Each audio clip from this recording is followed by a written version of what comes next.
Welcome to this video lesson. In this video lesson, we will be looking at vectors in 2 dimensions. Let's take a look at a vector. Here we have a vector. Let's say here is Spencer's house. And let's say Spencer is walking his dog.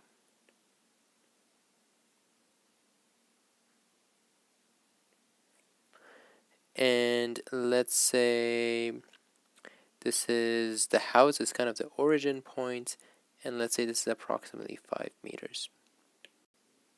Now, a vector in a 2-dimensional space can be represented in different ways, and one way to show this is breaking the vector down into its components, x and y. So if we kind of show an xy coordinate system, xy, and take this side to be positive, we can kind of break this 5 meters apart and say that it's kind of equivalent to an x component in this direction and a y component in this direction. And if we break it down a little bit further, we can actually see that this is like having 3 meters on x direction and 4 meters on the y direction. Now, if we want to write this vector, actually let's start labeling this. This is O again, this is S. So vector OS can be written in this form where the top value is the x movements and the bottom value is the y movements. So now let's say that Spencer's dog spots a rabbit, starts chasing it, and now it travels 1, 2, 3, 4, and 1, 2, 3 down. So if I break down the component down, you can see that it travels 3 down and 4 to the right, and that's a magnitude of 5 meters, and we'll talk about how to find a magnitude really soon. So now let's say this is a new position. Let's call this position P, and if you want to write the position vector SP, we can write it as it traveling 4 to the right and 3 down. But since I've taken up to be positive in this case, and usually we take up to be positive, I'm going to name this -3 because it's actually going down. It's going opposite to the direction of north, or in the positive y directions. It's going opposite to that, so we call that -3. So now if I were to add the two vectors to see where's the final position, or where is position OP, I'm going to draw OP first so you can kind of see it. It goes from here all the way to P. So I can say that vector OP is equal to vector OS plus vector SP. And if I want to add them, what I can do is add the x values together and add the y values together. So the x values is 3 plus 4, and the y values is 4 plus -3. And if I add them, I get 7 and 1. And this is a really nice way to add vectors, because we can see that here we have moved 1, 2, 3, 4, 5, 6, 7 to the right, and from the origin all the way to P, we've only moved 1 up. And adding the vectors is just very simple. You just add the x components together and you add the y components together. Now, there's a special vector which is called a unit vector, and unit vector just has a magnitude of 1, and that's how special it is. It just has a magnitude of 1. So there are two special unit vectors which are called the base unit vectors. There are actually more, but we'll just cover the two for now. One is called the base unit vector in the x direction, and one is the base unit vector in the y direction. So the one in the x direction, this way, is called I, and is equal to 1, 0. And the one in the y direction is called j, and it's 0, 1. So for the first one here, it moves 1 in the x direction but does not move in the y direction, so it has a magnitude of 1. And this one over here, j, moves in direction of x, 0. It doesn't actually move, but it moves 1 up, so it has a magnitude of 1. So let's look at OS again here. We have OS is equal to 3, 4.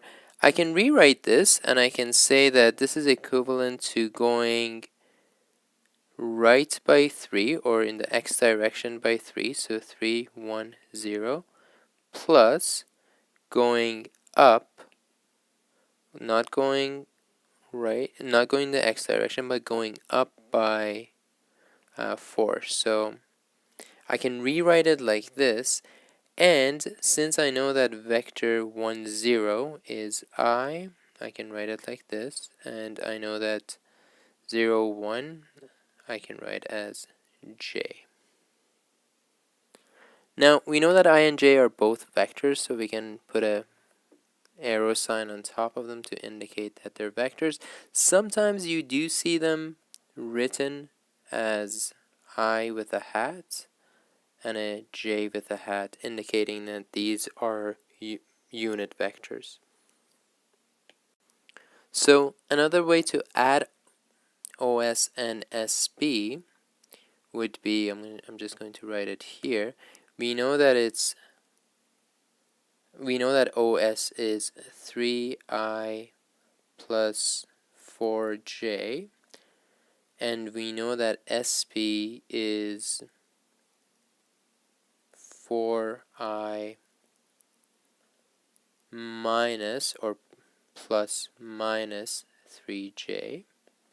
So when we add them, 3i plus 4i, they just add up to 7i.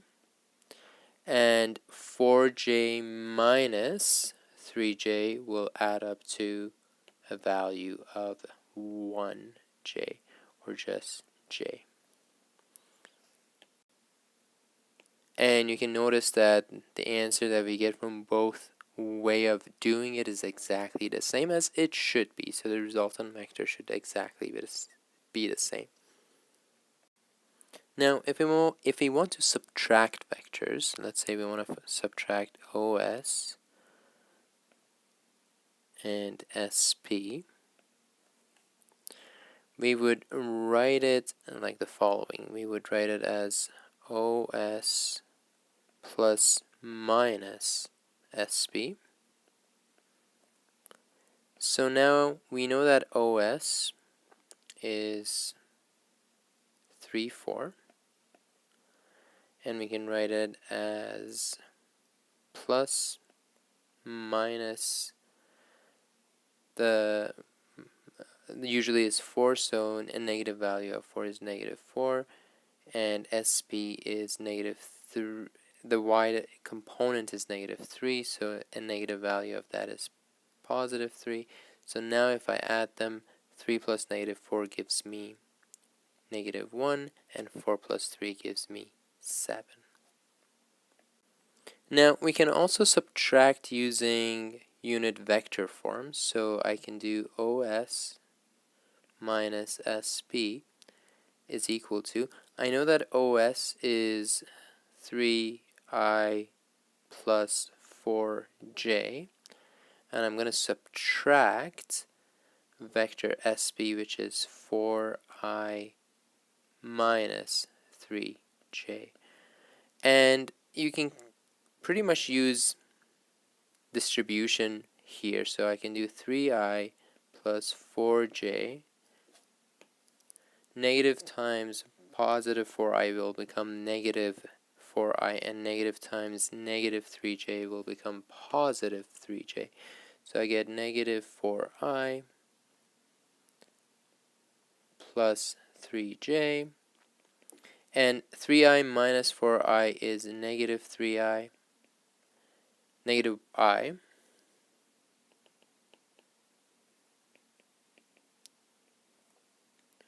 and 4j plus 3j is equal to plus 7j. And you can see that we get the exact same value if we use the unit vector form or if we use the component form. So let's summarize what we've learned so far. So if we have point px, pxy, so x component of the point and the y component of the point, it will have position vector. Position vector starts at the origin and terminates at point pxy. OP is equal to xy, so that's the x component and the y component, which is equal to x times its base unit vector in the x component plus y times its base unit vector in the y direction. So this way of writing it is called the components form, and this way of writing it is called the unit vector form.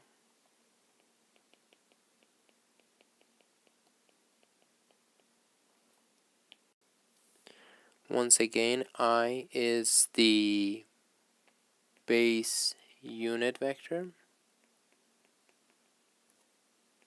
in x direction, and j, and forgetting the vector signs, is the base unit vector in y direction.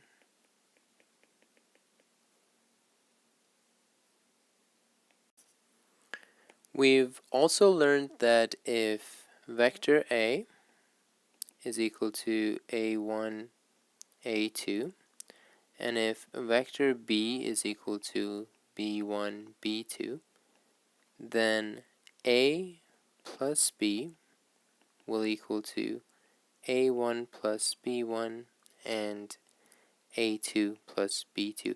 So that's simply the addition of the x components and the addition of the y components. Now if I subtract b from a, I would get a1 minus b1 and a2 minus b2.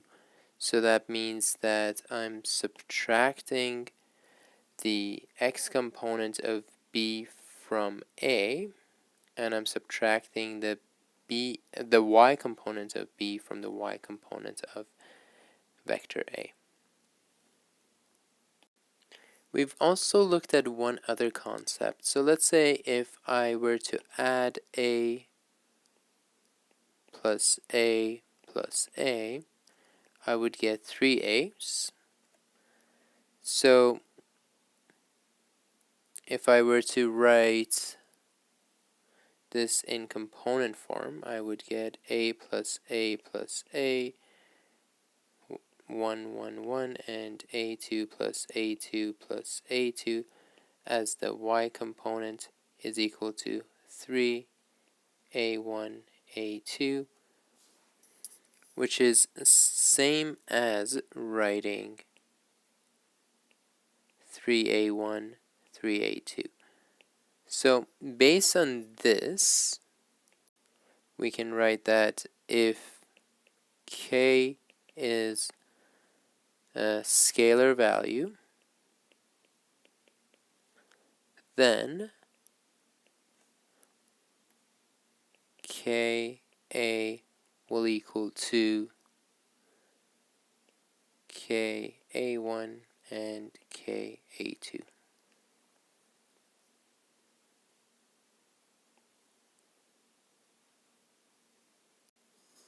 Now let's take a look at how we can find the magnitude of a vector. Now let's take a look at another vector. Let's say this is the door to Zichen's house, and let's say somewhere about here is where he hides his secret stash of candy. So starting from the door, we go in this direction, and that's the vector, and its components, this is the x component, is 40 meters, and the y component is 30 meters. And to find the magnitude of the vector here, we know that this angle here is 90 degrees because this is x component, this is y component, and the angle between x and y axis is 90 degrees. So we know that this is a right angle triangle, and this is the hypotenuse. So all we have to do is use Pythagorean theorem, and we can find the magnitude by saying, let's call this vector OZ. So this is vector OZ, and its magnitude OZ can be found by square rooting and saying 40 squared plus 30 squared, and once we square this we should get 50 meters. So basically, to find the magnitude of the vector, let's say this is vector A1, A2, its magnitude is equal to the square root of A1 squared plus A2 squared. And I'm going to highlight this. One other definition that we want to know is what a unit vector is, and we mentioned this already, but a unit vector is any vector which has a magnitude of 1 unit. So let's look at an example here. Let's say vector C is equal to 4i plus 6j, and we want to find the magnitude of C. So magnitude of C will then equal to square root of 4 squared plus 6 squared. So we get 16 plus 36, which is square root of 52, which is square root of 4 times square root of 13, which is 2 root 13. Let's do one other example. Let's say, given that 1 over 2k is a unit vector, determine the value of k. So what we want to do, we know that if it's a unit vector, the square root of 1 over 2 squared plus k squared will equal to 1. So we get square root of 1 over 4 plus k squared is equal to 1. we can square both sides. So square this side, and we get 1 over 4 plus k squared is equal to 1. We get k squared is equal to 3 over 4. And we get k is equal to plus or minus square root of 3 over 2 as our final answer.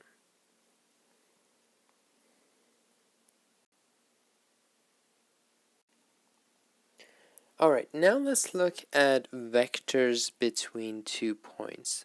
So here in the diagram on the left, what I have is point A and point B. These are my 2 points. Point A has x coordinate of a1 and y coordinate of a2, and point B has x coordinate of b1 and y coordinate of b2. So now vector OA over here, which starts at O and terminates at A, will have an x component of a0 minus 0, which is just a1 minus 0, which is just a1, and a y coordinate of a2 minus 0, which is just a2.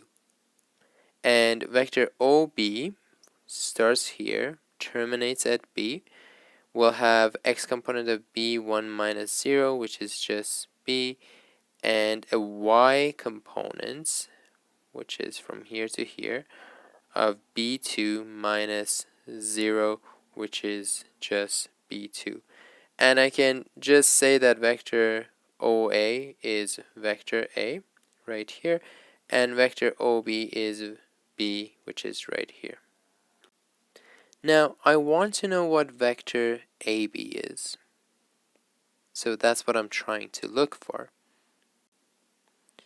I know that vector AB is right here. I know that it starts from here, goes here, and then goes all the way back. So if I kind of change the direction of vector A so that it starts from here and ends here, and add vector B to it, I will end up getting a resultant vector, which is vector AB. So let's do exactly that. Let's change the direction of vector A. So if I change this direction, it becomes a negative value. So I'm going to write equals to negative OA and add vector OB.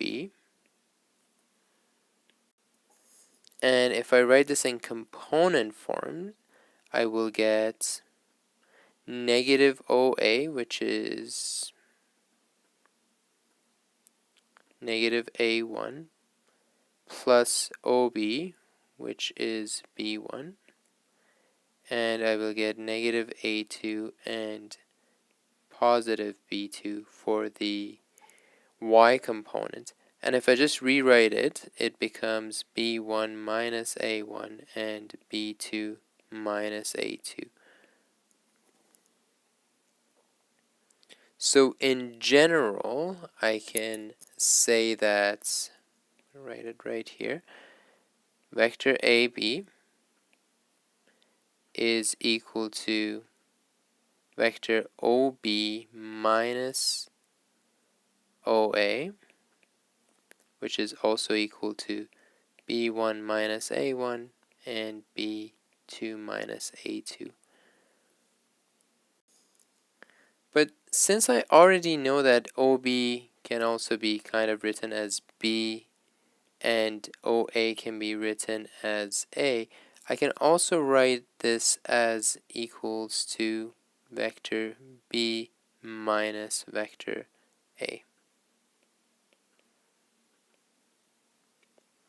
where vector A originates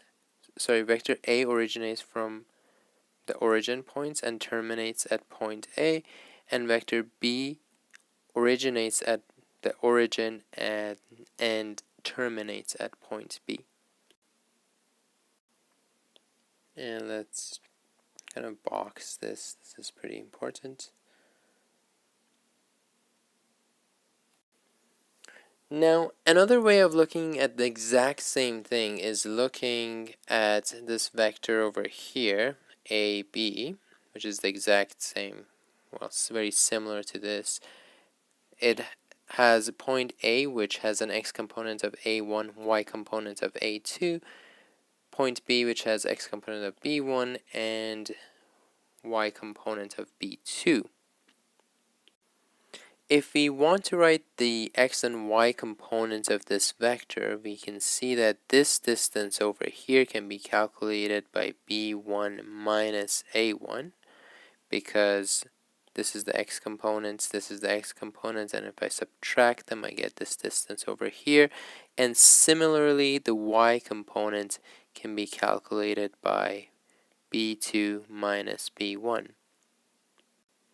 Therefore, once again, I can write that vector AB is equal to B1 minus A1, which is the x component, and B2 minus A2, which is the y component.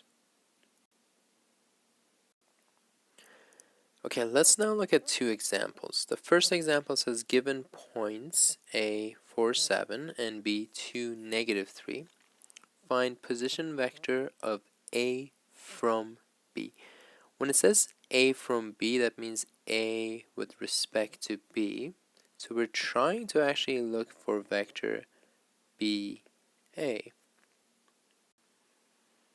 So this would mean that we are going to do A1 minus B1 and A2 minus B2. So we would get A1, which is 4 minus 2, and A2, which is 7, and B2, which is negative 3. So we get 7 minus negative 3, and I should get BA is equal to 4 minus 2, which is 2, 7 minus negative 3, which is 10. For the second question, I'm given that vector AB is equal to 4, 3, and vector CA is equal to negative 3, negative 2. So those are the x and y components of the two vectors. And they want us to find vector CB. So first of all, I do know that vector CB will be B1 minus C1 and B2 minus C2.